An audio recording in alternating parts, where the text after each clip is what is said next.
Joe, they had an 18-4 advantage in points in the paint in the third quarter. How much of that do you attribute to the point of attack defense compared to trying to deal with Duren in particular? Yeah, I think that was on me. We waited too long to change our pick and roll coverage, which allowed him to get some rolls to the basket. And there was a couple of them that were in transition, but some of them just because of our low man trying to be there, and they do a great job of throwing lobs. So it took too long for me to adjust to a little bit more aggressive coverage, which we kind of took some of that away in the fourth quarter.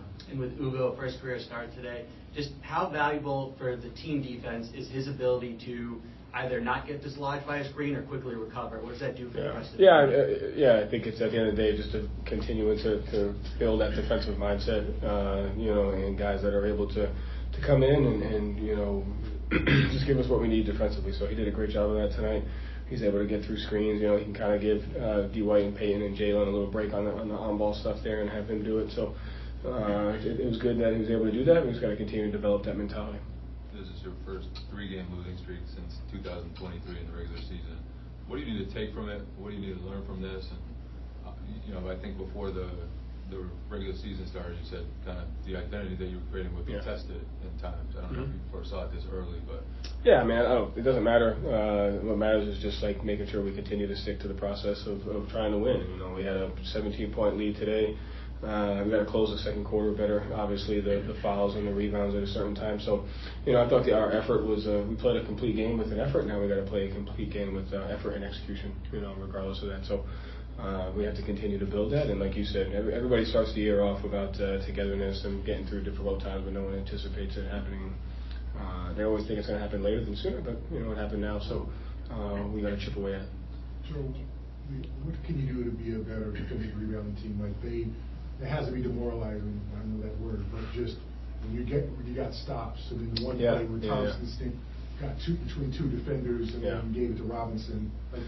What does that do to you? Yeah, those are difficult. And so we have to it's a 3-step process like we talked about. There's ones that we have to get. We have to be physical. We have to be tougher. We have to get those. And then we have to do a better job of creating turnovers and getting offensive rebounds to combat that. But the timely ones, like you're saying, we have to fight to try to get those, and we just have to do that. Are guys not fighting enough? Are they not in they a are. position? What's going on where Thompson is just literally just hanging around? He seems to be there every time. Yeah, no, I think we are fighting. So I didn't say it to say as if we're not. I think a little bit comes from the defense that we have. We're a little spread out, being more aggressive. There's a cost benefit analysis to every decision. So once we go to an aggressive pick and roll on Cunningham, that leaves us off the body, and that leaves us more spread out, and then they're able to cut behind us or be behind us, and then they're able to get in that position. So we chose to stop the rolls and turn off Cunningham's and be a little bit more aggressive on that. And when that happens, you get more spread out, and you have athletes like Thompson that are able to get behind you, cut behind you, and get there. So. We just have to continue to fight like hell to get the ones that we can and finish those so that we can finish games. Joe, is part of it that some guys are asked to rebound now in a way that they necessarily haven't had to in their career? So is there a timing or a skill that has to be enhanced now that there's no bigs that aren't necessarily going to swallow those up? Yeah, I think a lot of it just comes down to the league is bigger. The league is getting bigger. Crashing is becoming more of a thing, and so you're playing against it every single night because the price that rebounding affords you, getting more shots and getting to the line and being able to do that. So I think it's because of the premium on the shot quality and the shot margin, you're having to rebound. Everyone's going now. It's one, and then I think there's a skill to reading misses and being able to decipher that. Definitely think that's a piece of it as well. Joe, you talked about the process of winning and sort of the risk reward that you have to balance. You have a new play style this year on offense and defense.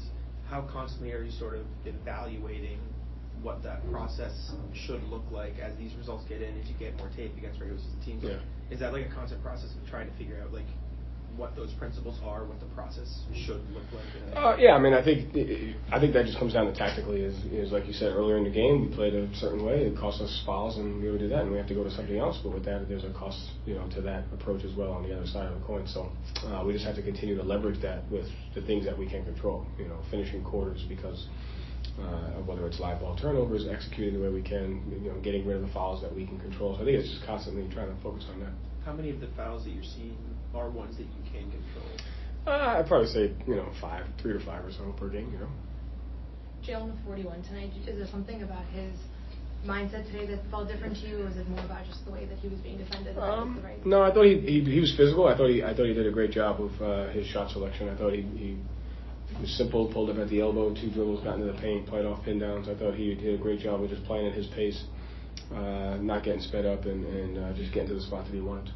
What are you seeing in his development with this new group and things like that? I mean, I think just trusting that we can get shots, for him out of the offense, and then picking and choosing where to get the right shots. Thank you, Joe. Thank you.